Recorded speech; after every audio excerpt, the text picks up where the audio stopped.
Federal law enforcement officials say they are charging 5 Chicago street gang operatives with racketeering in the 2020 Oak Street hit on Carlton Weekly. The rapper, known as FBG Duck, was said to be shopping for a birthday present for his son when he was cut down in a mob-style attack. In the wake of the FBG Duck case, a veil of uncertainty continues to shroud the circumstances surrounding the incident. Recent revelations casting light on Lil Durk's implication have left many contemplating a watershed moment. Durk has now broken his silence, shedding light on the intricate web of factors that led to the unfortunate demise of FBG Duck and his own involvement in the unfolding tragedy. This exploration navigates the intricate pathways of these revelations, seeking to unveil the intricate layers of this complex narrative. It's no secret that FBG Duck's life was cut short in a public display of violence in downtown Chicago a few years ago. Prior to his fatal encounter outside an upscale Gold Coast establishment over 2 years ago, a significant $100,000 bounty was placed on Duck's head. This revelation, divulged by released police records, laid bare the underlying dynamics of the situation.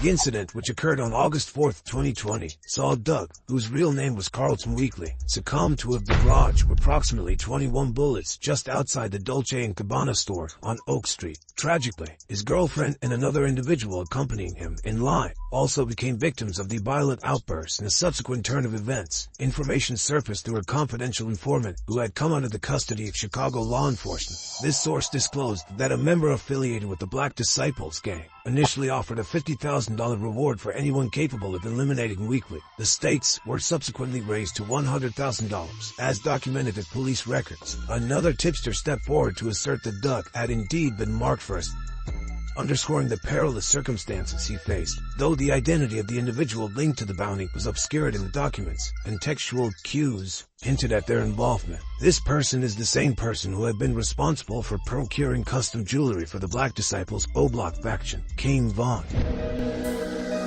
Tell Nuwop that I think Smooth won't Rose go.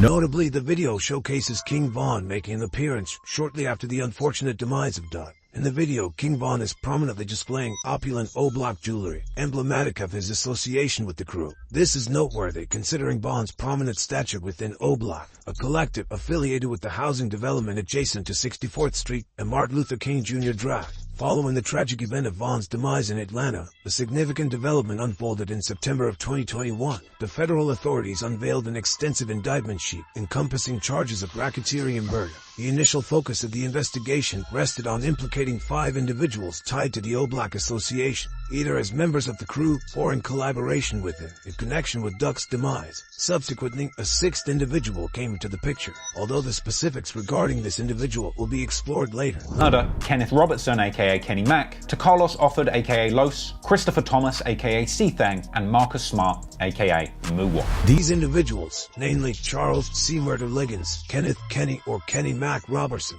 to Carlos Los Offord, Christopher C. Thang Thomas, and Marcus Muwop Smart, have been earmarked as subjects for trial. However, an unsettling note enters the narrative, as police records indicate that a 6th individual tragically took their own life shortly before these proceedings, adding a somber layer to this complex series of events. Hey, look, folks know, shoot. FBG Duck's affiliations are intricately intertwined, predominantly with the STL, EBT, and Tukaville factions of the Gangster Disciples, while speculations circulate about their alignment with the Jarrow City faction within the same criminal network. The backdrop against which these associations played out is marked by a simmering feud with the O-Block Brew. According to law enforcement notes, an acquaintance of Duck revealed that he exercised extreme caution in disclosing his whereabouts, cognizant of imminent threats from rival gang elements entrenched within the drill Rapsy. Diving into the realm of surveillance, investigators scrutinized footage sourced from an alternate establishment on Oak Street, capturing an individual conversing on the phone. The uttered words identified FBG Duck, positioning him in close proximity to the shooting scene approximately 30 minutes prior to the incident. The individual's subsequent report of someone armed pursuing them added another layer to this unfolding event.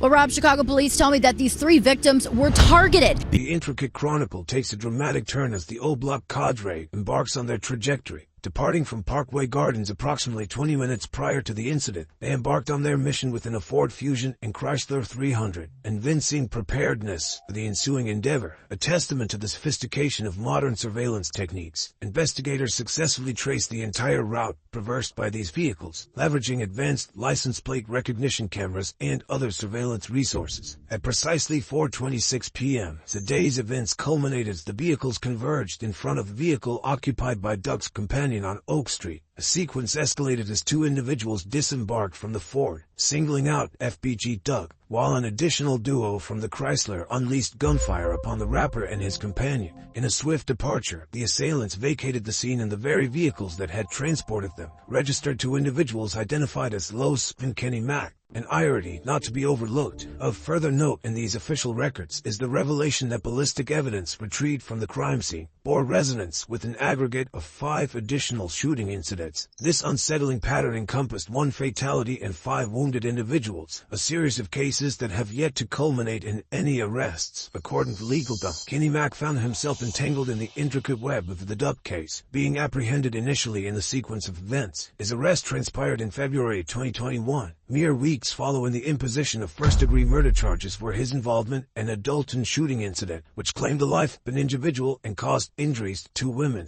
Presently in federal custody, Kenny Mack confronts a significant array of felony charges associated with this case. Soon after Doug's tragic demise, King Von and the subsequent musical release once again directed his lyrical volleys at the Tukaville faction. Von's lyrical crosshairs were aimed at Tuka, a poignant reference given that Tuka had met an untimely demise in 2011 at the tender age of 15. The significance of Tuka's connection to FBG Duck emerges as his memory lives on within Duck's immediate circle, prompting the renaming of his set to Tukaville in his honor. In an unforeseen development, a 6th individual affiliated with the O-Block contingent has been implicated and charged in the fatal shooting of FBG Duck, a notable figure within the rap scene. Also known as FBG Duck, Weekley was shot and killed on Oak Street in August 2020. This individual, Ralph Turpin, aged 33, and recognized under the aliases Tall or Teasy, had been formally charged with committing a murder intertwined with racketeering activities. Additionally, the conspiracy to commit murder charge has been appended to the charges, aligning with the wider framework of racketeering offenses. This disclosure was communicated through an official statement issued by the U.S. Attorney's Office. Recently, the Federal Bureau of Investigation made public a series of documents that delve deeper into the intricate details surrounding the FBG Duck case, shedding light on the precise sequence of events and the identity of the individual responsible for divulging Duck's whereabouts to opposing forces. These documents include visual evidence capturing THF-TZ positioned near a window, seemingly observing an external situation. A notable point of intrigue arises as speculation arises regarding the temporal context of this footage. It could either be subsequent to TZ's demise or potentially preceding the unfolding incident. This enigmatic twist underscores the complexity of the unfolding narrative. New revelations have emerged through the disclosure of text messages, uncovering a conversation between THF, TZ, and Mac, a figure previously mentioned due to his connection with the vehicle employed in the targeted incident.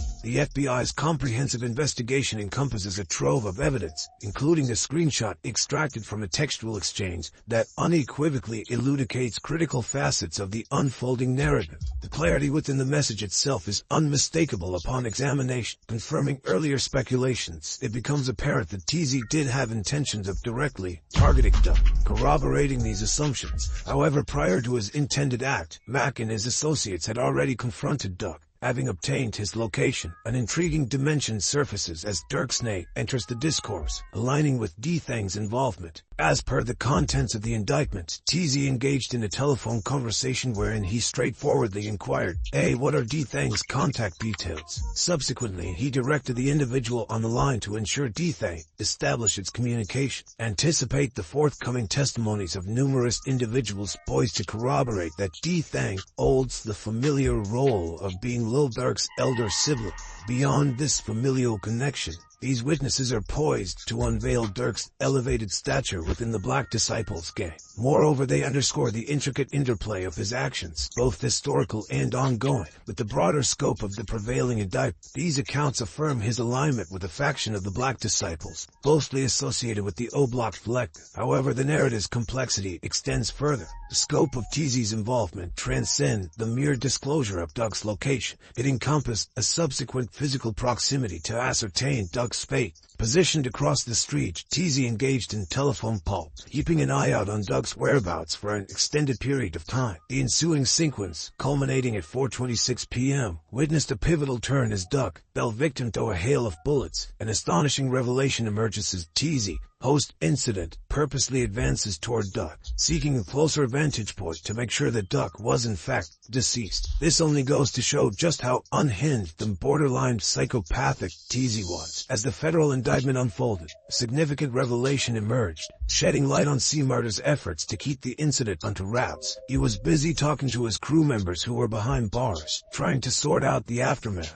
C-Murder made a call to a specific person, giving them the job of passing on a message to Duke. This message was about getting everyone new phones, as C-Murder didn't think the legal case would be a big deal, and labeled it as weak. When it comes to the evidence, C-Murder spilled some beans. He mentioned that in a video showing the crime scene, both his face and his buddies' faces were hidden due to them wearing masks. He also downplayed another video where he and his co-defendants were just hanging out in Parkway Gardens, saying it didn't really mean much. A day after Duck's unfortunate event, his girlfriend received a surprising text from TZ. Just 3 laughing emojis. Can you believe that? There's a witness who's all set to say that Duck's girl and TZ worked really close because her kid had direct communication with TZ. And here's another twist. Another witness, someone who knows TZ well, might have spilled the beans about TZ not getting along with Duck. Rumor has it that jealousy might have played a part, possibly because of Duck's history with TZ's ex. Now, the appearance of Dirk's name in these documents isn't exactly a shocker. I mean, he's D-Thang's sibling, so it was kind of expected that his name would get pulled into the mix somewhere in this case. But here's the thing, is this gonna flip Dirk's world upside down? Would it possibly tarnish his reputation too? Well, there's a bunch of folks out there who are speculating that it might just do that. Dirk's been hitting a rough patch lately.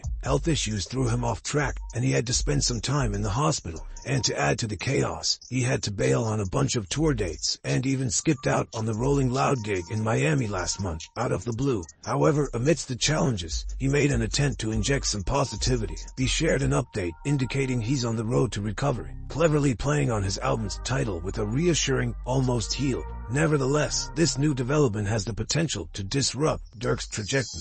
There's a prevailing belief among some individuals that Dirk might face significant legal repercussions due to law enforcement efforts. Some individuals speculate that Dirk is likely to face severe legal consequences. Few express their viewpoint that law enforcement is methodically setting the groundwork to implicate Dirk in an entirely separate legal case. This perspective is supported by the notion that the FBI, known for its high conviction rates, does not issue statements of this nature without a comprehensive strategy. The term superseding indictment implies the anticipation of additional charges and the potential inclusion of more co-defendants in this case. If this interpretation holds true, it becomes quite apparent that more individuals could become targeted, and given Dirk's mention, the prospect of his involvement being added becomes increasingly plausible. Only time will tell if this FBI document will come as bad news at the Chicago OG, Little Dirk.